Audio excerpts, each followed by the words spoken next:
All right. So some of you are taking homework exam number 2 today. The rest of you on Friday. As a reminder, if you're in the earlier section, you have to stay through to the duration until 4 p.m. Whether or not you finish early, bring something to do that doesn't involve electronics device. Very shortly I'll make homeworks 8 and 9 available, which you can get started on as soon as you like after the exam is over. I think we finished number 8. Oh, sorry, 9 and 10 I meant. Thank you. So those will be kind of released in tandem. Today, what I want to say is a few more brief words about polarization, and then we'll move on to some of the other stuff that's on homework number 9. So if you have any last minute questions, for those of you that are testing today, I'll be available in office hours as normal for an hour after class. I may need about 5 or 10 minutes to go run and do something, but I will be back shortly to my office. Okay, so polarization. I wanted to talk about just a few applications that are relevant. One of them, so remember what we learned is that you have a polarizer. It has this thing called the transmission axis. Generally speaking, when you send light through it of intensity I, you'll get intensity that comes out. That's I cosine squared of theta, where theta was the angle that the polarization made with the transmission axis. So what you have is that the intensity is generally speaking reduced and rotated. So one important application of polarization is LCD screens. LCD stands for liquid crystal display. So I brought in a demo that I showed you at the end of last time where it clearly demonstrates that the actual atomic structure of something can affect the polarization. So I had this weird kind of shaped plexiglass thing. When we put polarizers around it, we clearly saw that something happened to the polarization. This is exploited in the liquid crystal display. So as the name suggests, there are crystals, and those crystals can affect the polarization, and they're liquid, which means that they're not fixed in place. You can manipulate them with an electric field. So you have your classic liquid crystal display. There's basically a bunch of independently controllable cells. This is the classic one. And if you have white space, if something is not showing as black, it's showing as gray or something like that. Well, what's happening there is that it's a backlight. There's a light behind the screen. So you have it going through one of these. So that's why it's a little bit gray, because the light gets cut a little bit. And then you have a second transmission axis that is aligned with it. And so you kind of get this kind of gray color. So let me pick a different cell actually than this. So this one, it might have, for instance, transmission axes that are lined up like this. But then, by manipulating the electrodes on the sides, you can take one of those layers and turn it crossways like this, and that will color it like so. So this would be if you had one like this, and then one like this. So in this way, for instance, if you wanted to create the number 2, like on a digital alarm clock, you might fill in those cells like that. So there's your 2. Okay? So the reason they have this particular configuration of cells is that you can get any number out of that, right? You've seen these kind of displays? Okay, so that's how they work. They basically work, here's the number 1. I can make you the number 1 right there. Okay? So here's a typical LCD display. I know this is not very big, but here's your typical display. And it brings out the point that all light coming from is polarized. because even if you didn't get blocked entirely, you still went through two polarizers. So the backlight provides light and then it gets polarized going through all parts of it, which suggests that if I apply the polarizer just right, I can make the whole display turn black. Yes? I know it's hard to see, but it does turn black because of course you can block all of it by putting the transmission axis correctly. So this gets to be fun when you're wearing a pair of polarized sunglasses and you look at a bunch of liquid crystal displays. One is often the gas pump. You can make the gas pump display go completely black by twisting your head. Another one is maybe even the controls on your car. The display on your car is LCD. You can make that go black. Question? Is that the same application when we have 3D glasses, the active 3D when the one closes and opens, so they let... Yeah, so 3D glasses, I'll talk about it just a second.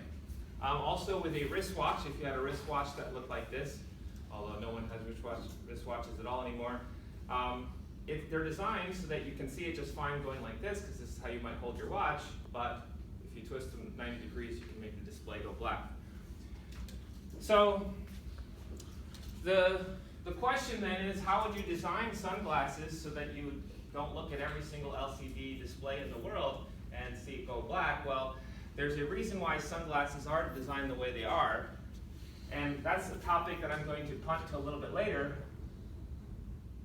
Polarization by reflection. So we're going to do that later because we haven't talked about light reflection yet, but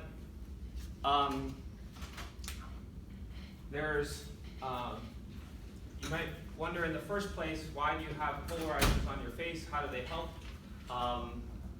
In terms of, it's not just making the light dimmer, it's not just cutting unpolarized light by half, but there is something that has to do with polarized light itself. So I'll come back to this. We're going to learn about what polarized sunglasses are for in the first place and how they work. And then that'll inform how we might design our wristwatches and gas pumps and, most importantly, car displays so that you can actually see them. Okay? So we can work backwards from that. Okay?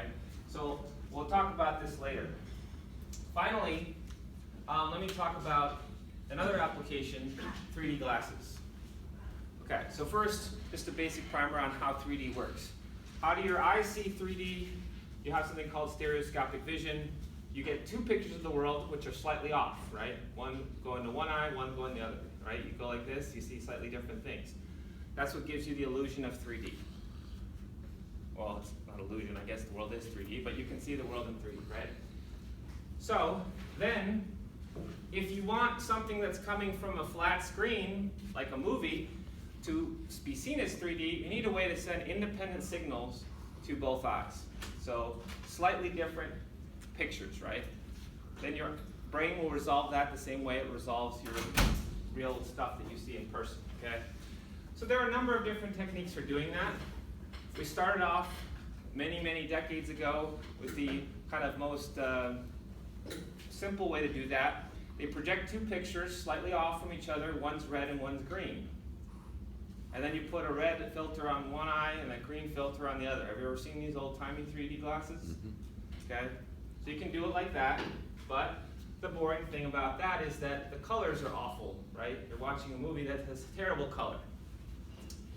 Then they moved to polarization because, of course, you can have light that's full color that's polarized. So they had transmission axes that looked like this. So basically they send two pictures, one that's vertically polarized and one that's horizontally polarized, and that way you can send an independent signal to both eyes.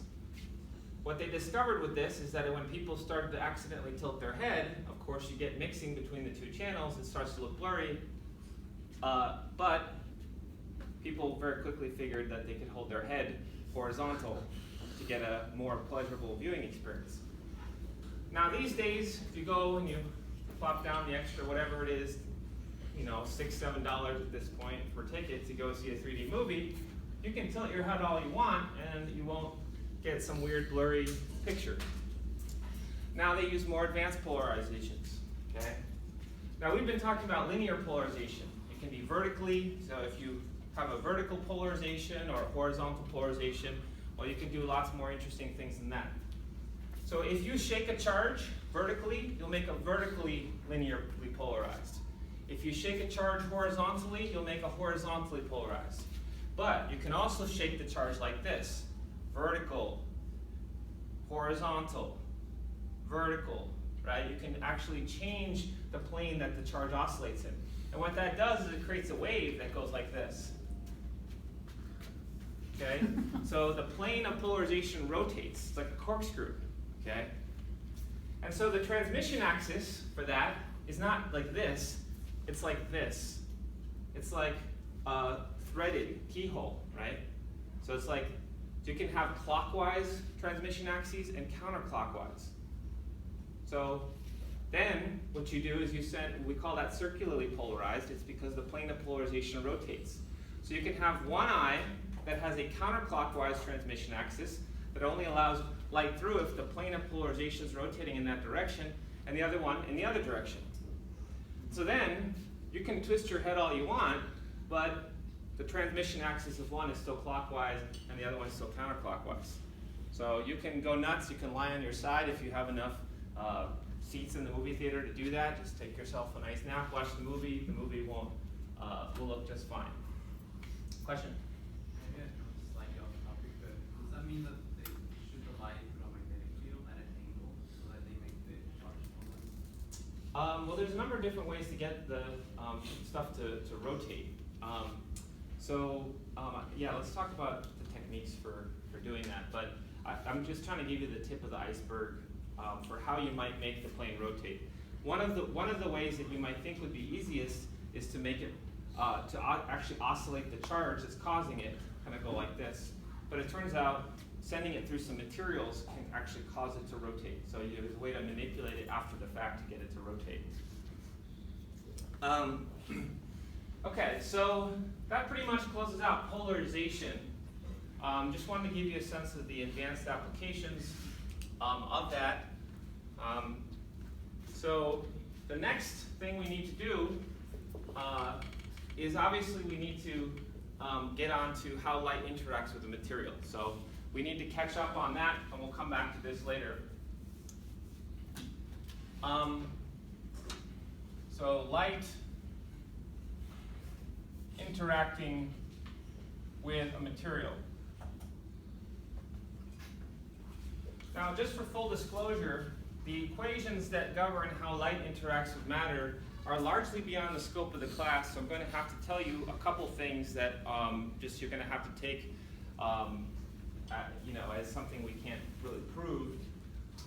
When you get to, if you ever get to the upper division classical electrodynamics class, you will learn all this stuff where this comes from. So for us, here's vacuum, here's a material. Let's see what happens with light when it comes in and interacts. Now, by convention, we always measure how the light comes in, we don't measure the angle between here and here. We actually measure to the normal line. So we drop the normal to the interface between the vacuum material. And this is called the incident or incoming light beam. They both start with I, so we say theta sub I.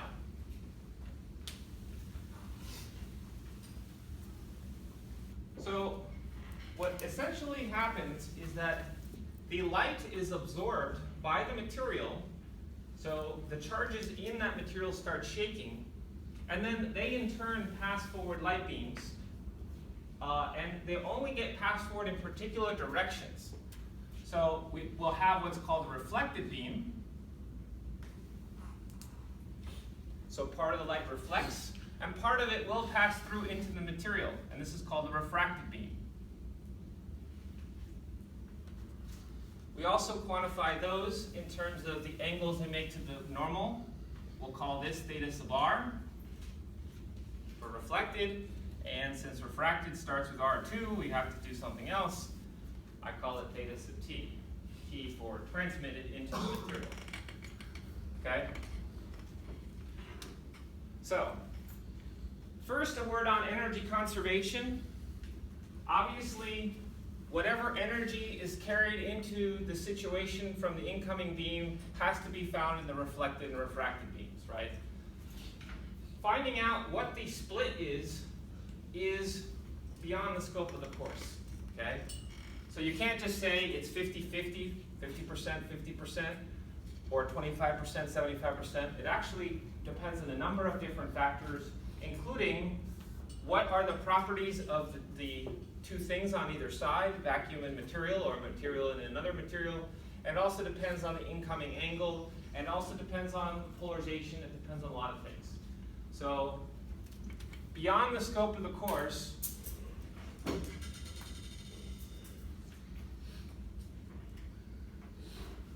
if you ever feel like looking it up, you can look them up. They're called the Fresnel equations. If you ever need to do it, you can look it up. It's not that hard, but we're going to call it beyond the scope of this course, is to calculate the percentage of intensity going into the reflected and refracted beams. You can of course say 100% is accounted for in both, but as to what the breakdown is between them, beyond the scope of the course. With one exception,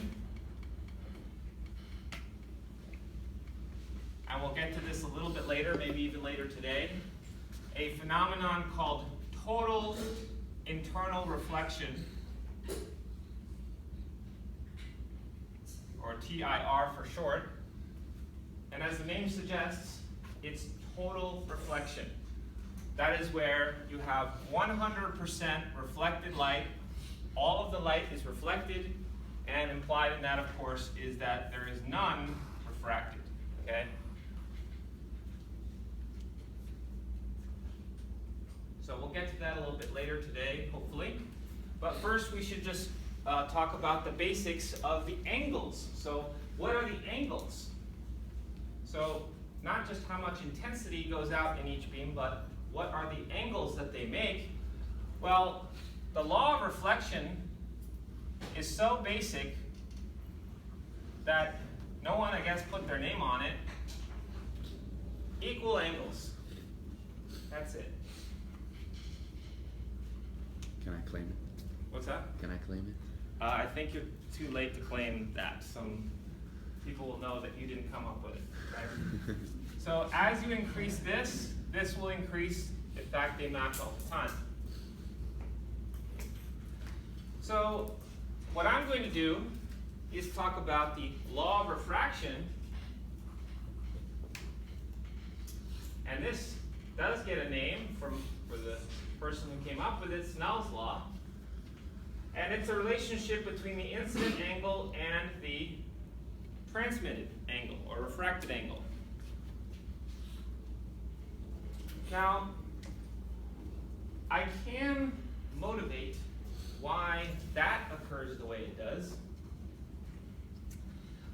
So what I'm going to do is kind of sketch out the concepts of that. So for Snell's law, there's actually two different approaches that can be used. One is called Fermat's principle of least time.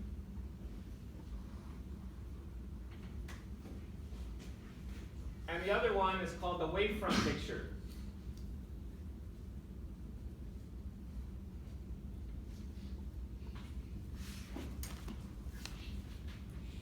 For the wavefront picture, I'm going to actually do it later, and that's not because there isn't a good reason to do it now. It's simply because I want to focus on making sure to get you the stuff that's going to be most heavily featured on the homework as early as possible. Fermat's principle of least time is going to get us almost everything that we need. The wavefront picture is useful in certain applications only, and so I'll come back to it later if I have time. If not, then it's not the end of the world either, okay? So, let's talk about this. As the name suggests, it has something to do with least time. What this principle says is, if light has a number of different viable paths to get from one point to another point, so from point A to point B, light will choose the path that takes the least possible amount of time to get between the points, okay? So light takes the path that requires the least possible time to complete. Now, this kind of stuff is, this is just the tip of the iceberg. Oftentimes, if you look at how nature behaves, if nature could behave in a bunch of different ways, the path that actually nature chooses to take is an extreme path. It's either the minimum or the maximum. It's never something at random, okay? So it's, that's kind of a general principle, is that nature tends to take the most extreme path, or one of the most extreme paths available. If you go into upper division physics, there's a whole field of study where you basically use these extrema principles, things like Lagrangians and Hamiltonians and things like that, where you basically look at a number of different options and then pick the most extreme, okay? So this is one example of that. So light, given a number of viable different options, will take the path that requires the least possible time. Now, that is not necessarily the shortest distance. Okay? So it's possible for the quickest thing to not be the shortest distance. If you drive around and you commute, you probably know that already, right? So oftentimes, the quickest way to get from one place to the other is not necessarily the shortest drive. Okay, so let's look at how light travels in a vacuum versus a material. We're going to have to learn about that before we can figure out what's going to happen here. So, what happens to light? So, light going into a material, how do its properties change?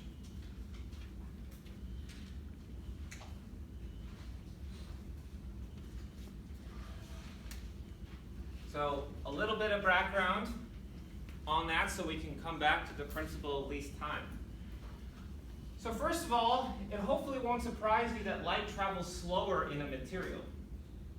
There's stuff in the way. In a vacuum, there's nothing to obstruct your path. In fact, what happens in a material is that light will kind of get absorbed and then passed along to the next atom. It's kind of a game of pass it along. And that takes a little bit of time. It introduces some time lag.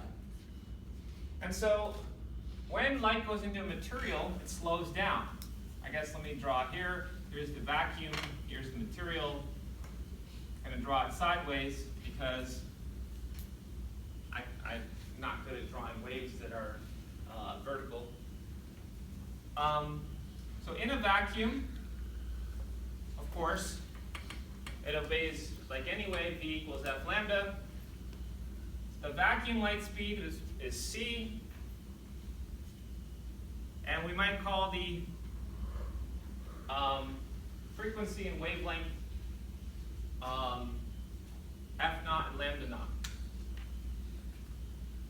So in a material,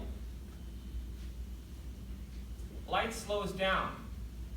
And this is the equation which tells us it's basically an equation that's designed to be as easy as possible, ready-made, to plug and chug, where everything about the medium has been consolidated into a single variable called n. N is called the index of refraction. Index of refraction. It is a unitless quantity, and its only purpose is to tell you something about the material, and it's a divider on the vacuum light speed, so you divide C by n, and then you'll get the speed of light in the material, which we call v sub n. So notice that C is a special character that's reserved for the speed of light in a vacuum. When we go into a material, we go back to good old V, okay? So n equals 1 by definition for a complete vacuum, but for everything else, when you actually have a material, n is greater than 1 for different material. And if n increases, of course, that means that light slows down. The higher the n value, the more light will slow down. So to give you some examples, for air, well, as you know, air is almost entirely empty space, right? When we have our normal ideal gas, right? What is an ideal gas? It's a gas that is so dilute that essentially you have a bunch of particles that have no knowledge of each other, okay? Yes, ideal gas? Is this a known thing about ideal gases? They're very low density. They have the minimum amount of electrons in the outer, like, you know, every. That's not necessary, but ideal gas is just a dilute gas where the particles are non-interacting.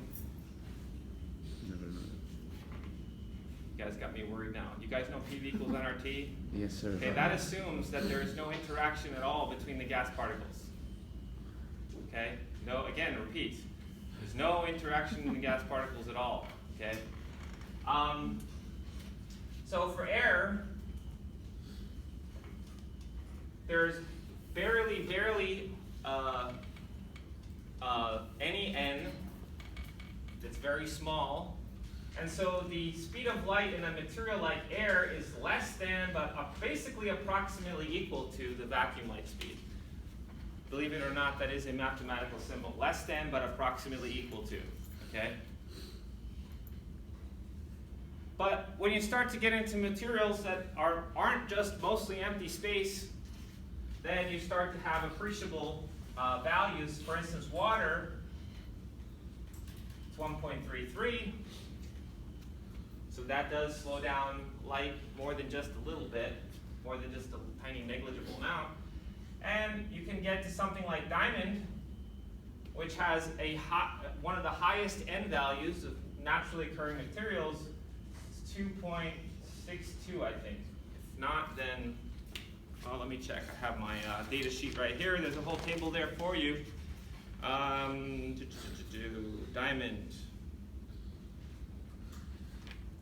Oh, this says 2.42, sorry.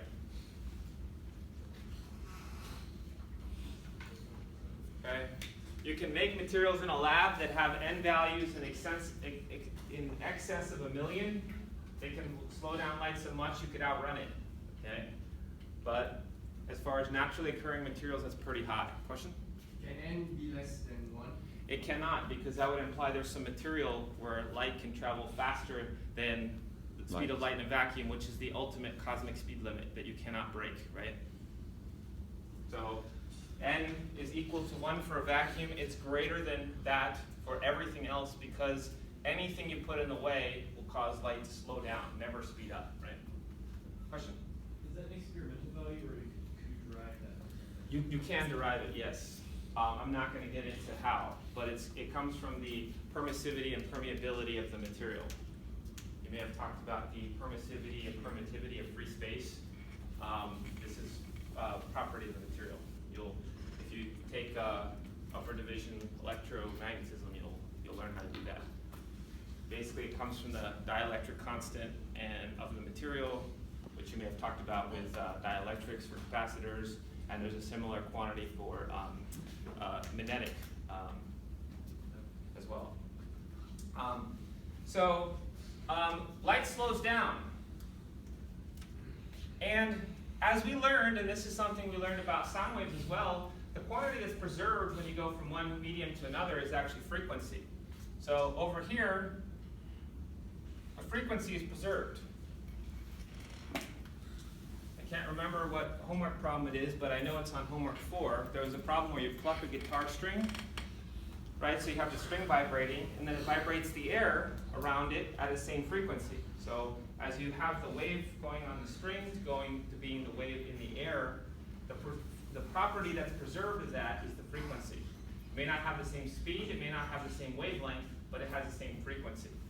So the frequency is the same, and again, how might you reason that? You put yourself a physics eyeball in the sky and you put it right in the interface between the two. So if you count frequency, crest, crest, crest, crest, well, that could be the frequency coming in from the vacuum and leaving to the material, same frequency.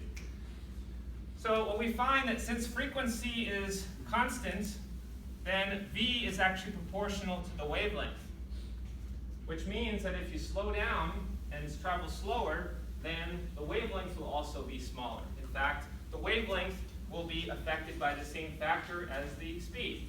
So we can also write down an equation that the wavelength changes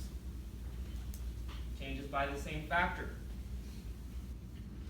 So the wavelength will be smaller as well. It'll get compressed. There's a traffic jam. The crests get compressed. And that's, of course, because if the light slows down, then the crests can't get away as fast as they pile up, right? So it's like having rapid traffic and then having bumper-to-bumper traffic because there's a slowdown. Same thing. So one of the things that I do want to point out, and this is more to kind of root out misconceptions that people have, visible light, Roy G. Biv, the frequency is 430 to 750 terahertz. And that frequency never changes. Okay? So you can count on red being 430 terahertz whether it's in the vacuum or in something else.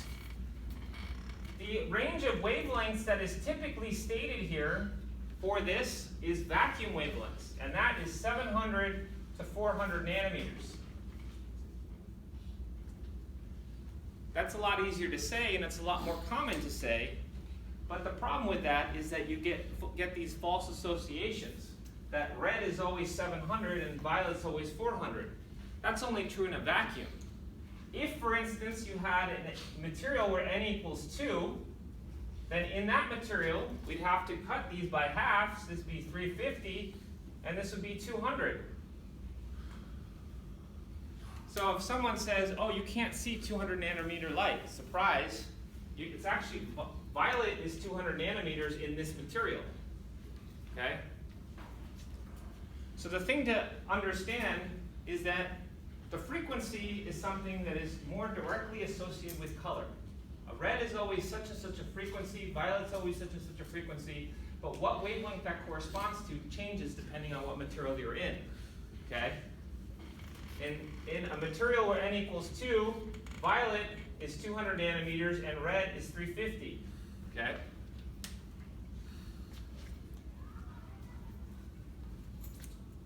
Okay, are there any questions on that little aside on speed, frequency, wavelength?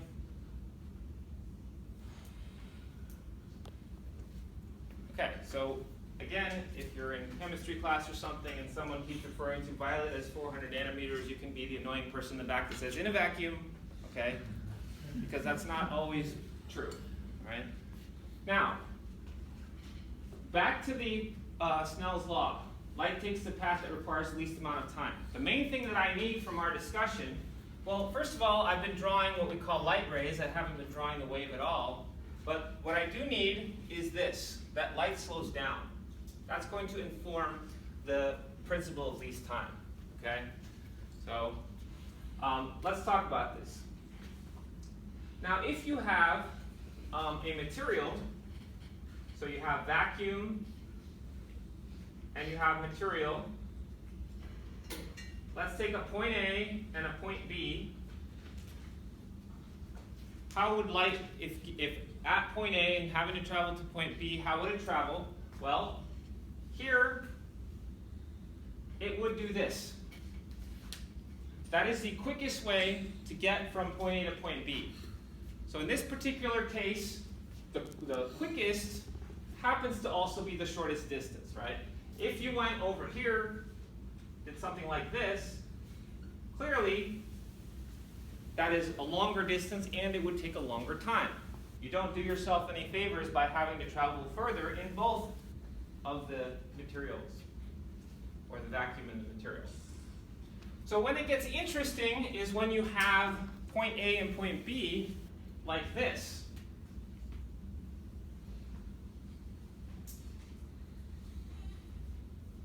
Then what we will find is that the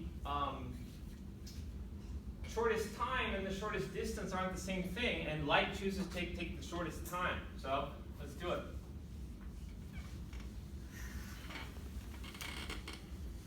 So I'm going to do this by analogy. I'm going to have a completely different situation. We're going to be at the beach. Okay? So here's the beach. Here's the water. And there's a swimmer that needs help.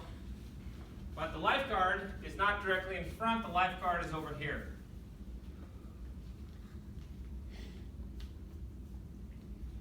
So this is the time to make a quick decision on the best way to go rescue that swimmer. And obviously here you want to get there in the least amount of time before they drown.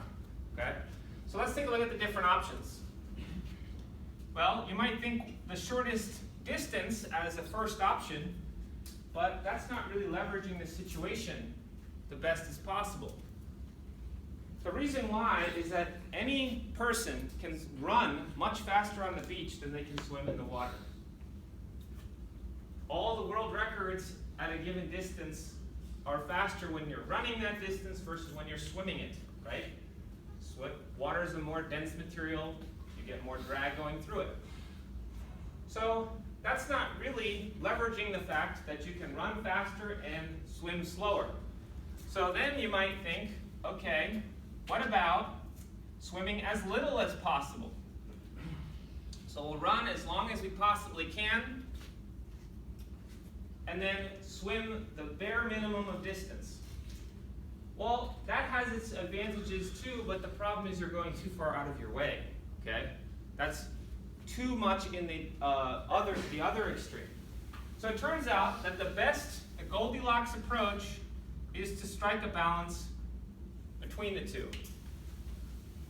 Don't go too far out of your way, but still acknowledge the fact that you might spend a little bit more time running on the beach and a little bit less time swimming in the water.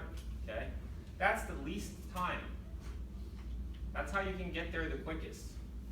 If you are a lifeguard, then this is something you should be aware of, okay?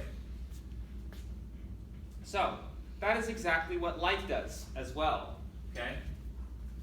So, if we have that this is a vacuum and this is a material, or it doesn't really matter if it's a vacuum and material, or let's just say it's a smaller end material and a higher end material. Okay? So remember that when n increases, you go slower. So I'm saying that you go slower in this material because the n is larger. Okay? So then it turns out that light will take a path like this. It will bend.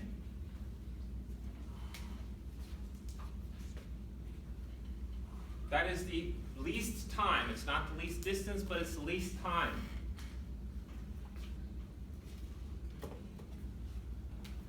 Now we drop in our normal, and we put in the angles, and we find that as n increases, so if n increases, theta decreases. We bend toward the normal.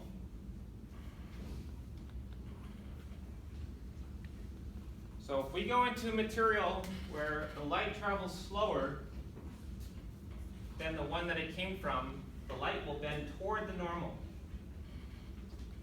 Okay? Now, let's do the opposite case. Okay? I'll go back to my original kind of beach diagram over here, but now the human lifeguard is off duty, and now we have a SEAL lifeguard. Okay? I don't know how to draw a SEAL, that's the best I can do. Okay? So the SEAL, of course, has exactly the opposite advantage, right? It flops along pretty slowly on the beach, but then it can, once it gets into the water, that's really its element, right? So for the rescue SEAL, it would look more something like this. First of all, don't try to go in a straight line. Secondly, don't go too far out of your way to maximize your swimming. You want to spend a little less time on the beach, a little more time in the water, and then you'll get there in the least possible amount of time. So let's draw that over here.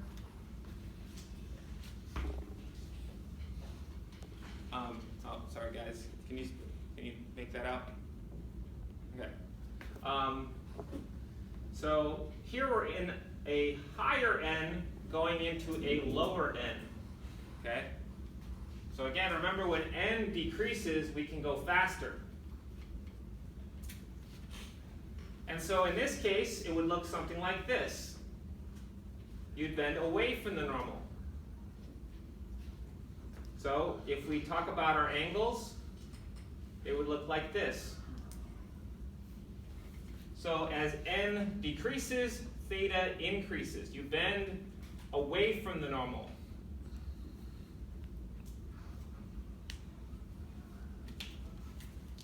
So these are the kind of conceptual ideas that I want them to become second nature, okay? Go into a higher end, you bend toward the normal. You go into a lower end, you bend away from the normal, okay? So it almost seems to suggest that there's some sort of conservation here. And in fact, I'm going to point out that it's almost like this. It's almost like N and theta have to multiply to some constant, which is to say that if N goes up, then theta has to go down. So that's this case, and this one's vice versa. Now, I didn't put an equal sign there because it's not quite right. That's ish. That's literally sort of goes as. Ish is a squiggle, okay? That's actually the thing you need in science sometimes. It's not an equation, it's sort of a relationship. It's not even a proportionality, it's even weaker than that. It's kind of like, close enough, okay? That's what that symbol is. The actual law has a sine function.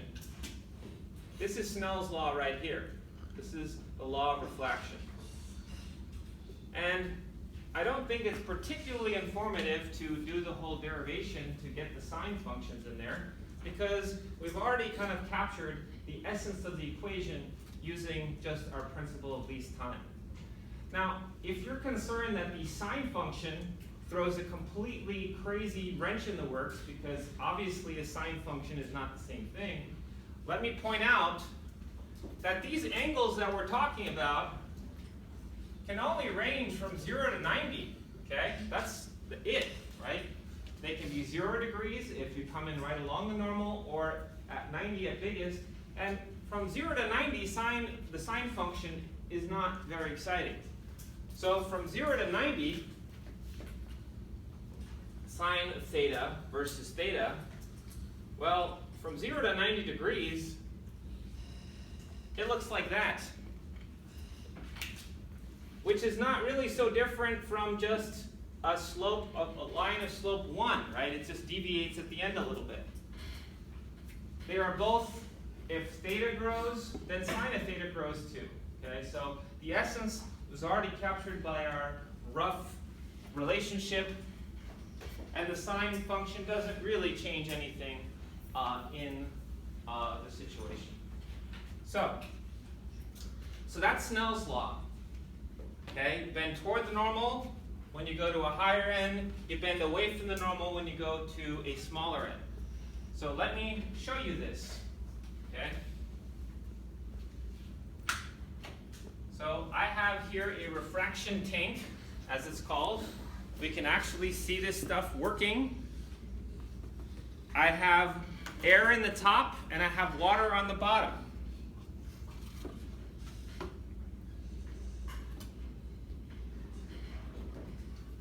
So let me turn the light on here.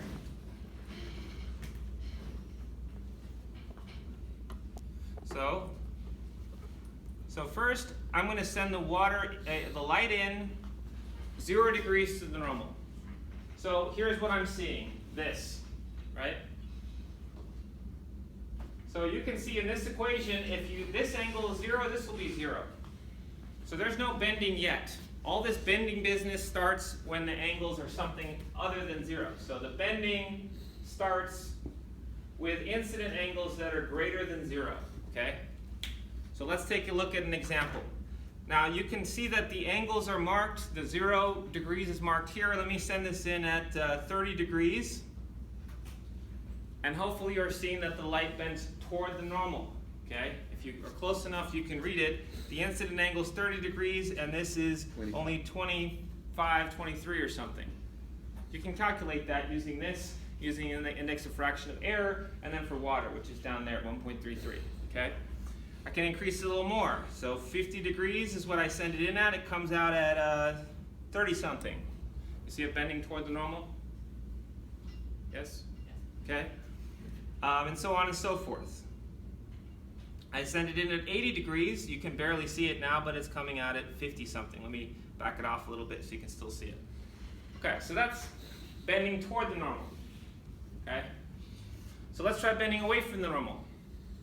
Now, I cannot get the water to magically levitate into the top half so the air can be on the bottom, but I can take the light and put it down below. So now I'm going from water into air. So again, there's no bending whatsoever, okay? At 0 degrees, all the bending fun starts after that, okay? So you have to have the angle as something past 0 to get any bending. Let me try one. I'll send it in at 20 degrees. It goes out at 30 degrees or so. You see that? Bending away from the normal. Okay. Let me try increasing it to 40 degrees.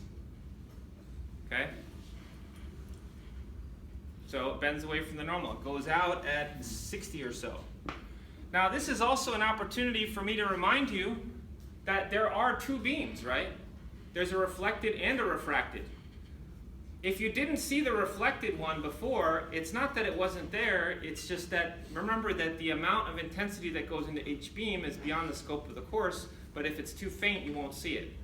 But generally speaking, you do have two. You have a reflected and a refracted beam. The reflected. Okay, so you see that? There's a beam that's reflected at exactly the same angle, and then there's a refracted beam that's bent away from the normal, yes? Now, this brings up an interesting question. If you're bending away from the normal, what happens if the beam that's bent away from the normal bends all the way to 90 before the incoming angle, of course, gets to 90? So let's try it. So we go over here and whoop. Everything is reflected. There is no more refracted beam. So what happens is, when the refracted beam gets bent so far away from the normal as to go to 90, it chooses not to live, okay? It's not worth the effort anymore. It turns out that at that point, 100% of the light is reflected. We call this total reflection. And because we're keeping the light inside the water and it's not getting out to the air in the outside environment, that's why it's called total internal reflection, okay? So the light, and this is what we'll work out next time since I'm running out of time, but we'll work out the condition for when this occurs. So you can already get a sense of what conditions have to happen. You have to be trying to go into a material of smaller n, because bending away from the normal is important, and the incident angle has to be large enough.